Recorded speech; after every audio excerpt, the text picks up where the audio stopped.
Hey guys, we're getting a little bit closer to spring.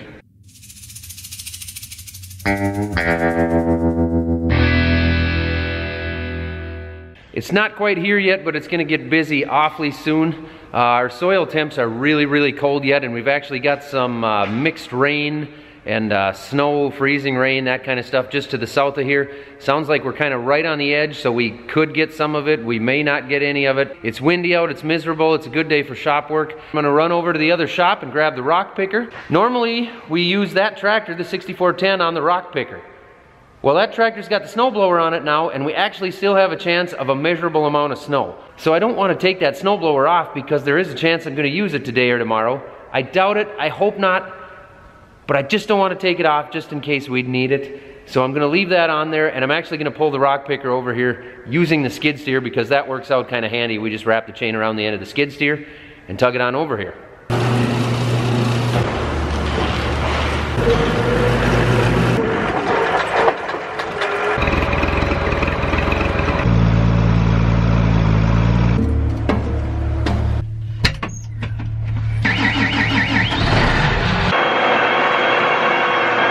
That wind is a little raw. Just gonna let this planter sit out of the way for now. I'm gonna twist on in there with the skid steer, grab that rock picker, get it over into the worm shed.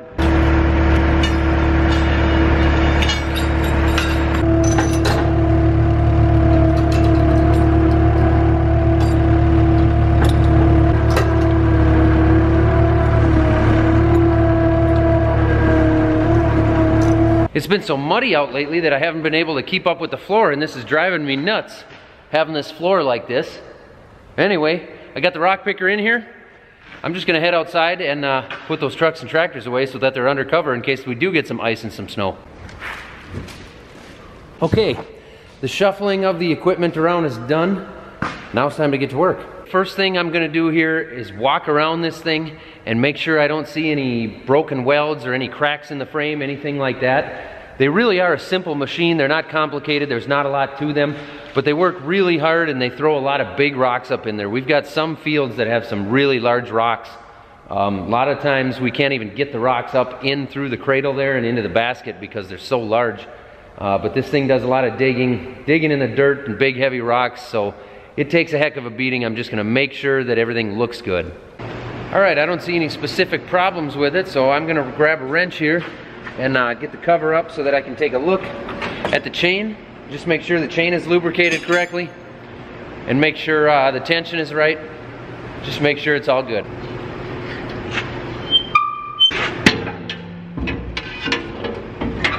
Okay, the chain tension doesn't look too bad. You don't want to run them too tight. So I'm gonna grab some lubricant and throw some on there. For this job, I'm gonna use some of this WD-40 Specialist Spray and Stay Gel lubricant because it's got kind of a no drip formula. It's gonna stick to that chain, it's not gonna fling all around. And if the weather stays cold and we don't get to this for a few weeks, you know, it could be 2 or 3 weeks yet because of our soils here, this stuff is gonna stick to that chain and stay on it. It's not gonna go anywhere and dry out.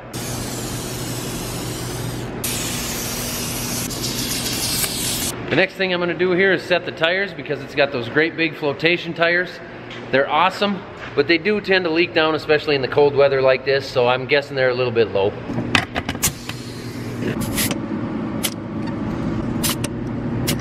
Remember what I said about the tires probably being low on that thing? They were a little bit high.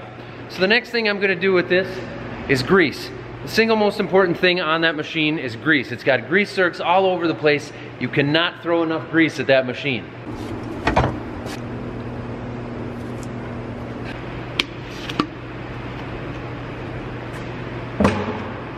Okay, I have here some WD-40 Specialist Superior Performance True Multi-Purpose Grease.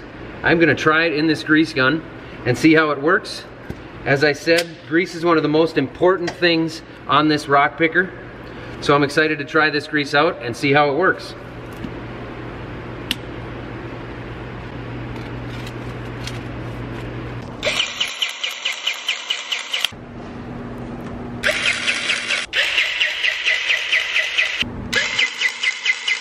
All right, I think I got all the grease zerks on this thing.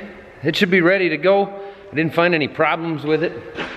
You know, like I say, they take quite a beating. Usually we find an issue or two with those things, but everything looks good right now, so hopefully it stays that way. I gotta run to town right now. I gotta get to our local small town post office before they close at 2 o'clock. And I gotta run to another town, grab a couple parts for those trucks over there, because we got a couple things we need on those. Dark to the south, light to the north. We are right on the line. That's why they're saying it could rain, it could snow. We may get a little bit, we may get a lot. They're actually forecasted to get over a foot of snow just south of here. It's always cool to see swans around. Truck parts. Does anyone else ever just drive around in the farm machinery lots to look at how beautiful it is? Oh, those things are pretty. I love them. Thank you. And here's your food. Have a great day, sir. Thank you, you too. Thank you. And we are right on the edge between little or no snow and a whole lot of snow. Too tall, Tom Szymanski.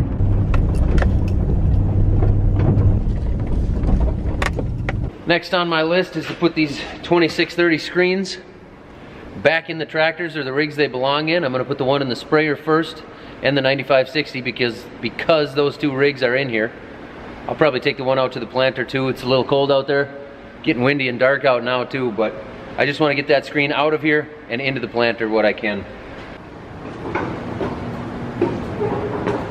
If you haven't watched my last few videos, I talked about taking these out and bringing them into the dealership to get them updated. We update them every year just so that the software is all up to date. These screens are the main screens that run the operation. So in this case, this screen is used to control most of the functions of the sprayer. It also is used for the auto guidance with the auto steer and all of that. Well, would you look at that? It's snowing again. This specific screen here that I'm putting in the planter now has what's called an RTK unlock or an RTK subscription on it. What that means is that it has sub-inch accuracy so that we can go back and plant directly over the top of our fertilizer bands from last fall. That helps us be a lot more efficient with our fertilizer, and the plants use it more efficiently as well, which is why we can be more efficient with it. This is the only screen that has the RTK technology on it right now. All the screens are capable of it, but it's pretty expensive, so we only have it on this one screen. So this specific screen has to go in the planter tractor. Today I learned that these screens will go in upside down. Okay, the screens are in. The next little odd job I've got while I wait for the weather to warm up is this little switch.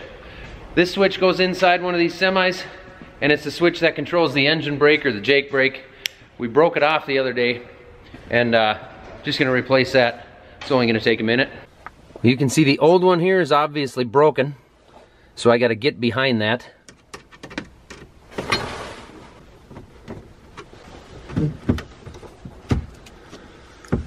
And these just come out with a clip. Throw the new one on.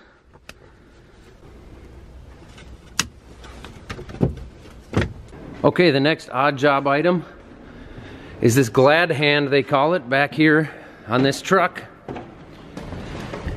This brake line here, where it connects to the trailer, is leaking. You can see obviously, clearly we got a problem with that seal there. Those seals come in and out, they're only a few bucks, but the end of the glad hand to replace the whole end is like $6 versus paying $4.50 for a seal. And with the salt that we get on our roads, for those of you that know what you're looking at, you can see here, they get corroded inside there really badly anyway. So rather than replace the seal, we just replace the whole end. Oh! Whoo! She's tight. When you got steel and aluminum meshed together, for guys in the northern states or guys where they salt the roads, you guys know this, it gets really corroded, it gets hard to get those lines apart. In order to get these threads kind of freed up so that I can break this hand loose from this airline, I'm going to try some WD-40 Specialist Rust Release Penetrant Spray. It's also got this handy straw on it. I'm just going to get that sprayed in there. I'm going to let that soak on there for a couple minutes. I'll probably give it another shot.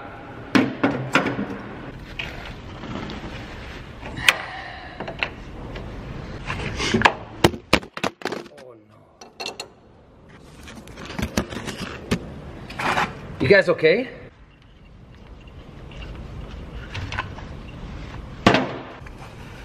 Apparently, I damaged my lens.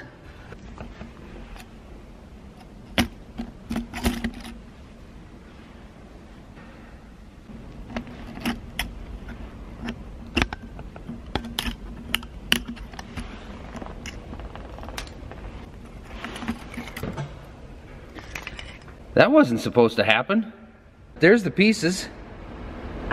I got all sweaty taking it apart because I'm all nervous. There's a dozen tiny little pieces there, but the lens looks fine. Let's get back to that glad hand. I'm gonna take this shiny new hand and spin it on there.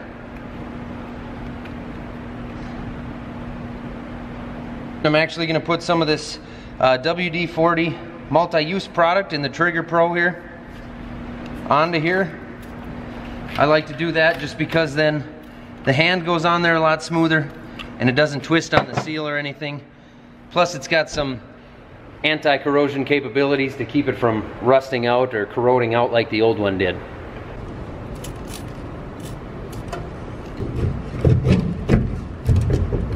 Now if it was only that easy to fix a camera. One more odd job that I'm gonna do before I take off here and enjoy my Friday evening is replace the end on this cord. You can see this one got a little bit hotter than it should have. So I'm gonna put this orange end on this yellow cord. I remember doing this on a video last year. This seems to happen once in a while to us, especially when we plug our trucks in for the block heaters.